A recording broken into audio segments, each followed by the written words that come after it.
War isn't ever present, as we all know. Now it's in Ukraine. You had a conversation with Volodymyr Zelensky last night. What was discussed, Prime Minister, and what did you commit to?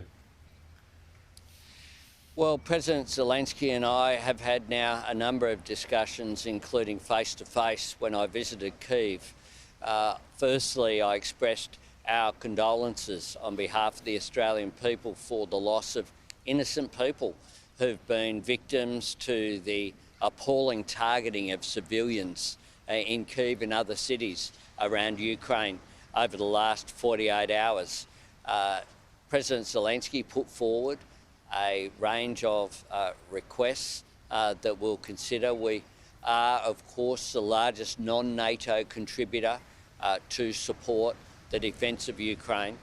We understand, as do other democratic nations, that the struggle of the people of Ukraine, led so ably, courageously and indeed with inspiration by President Zelensky, are fighting not just for their own national sovereignty, they're fighting for the international rule of law.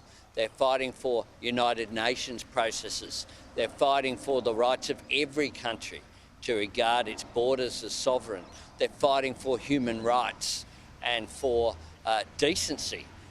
These actions of Vladimir Putin are just appalling, are against the international law and are against basic humanity.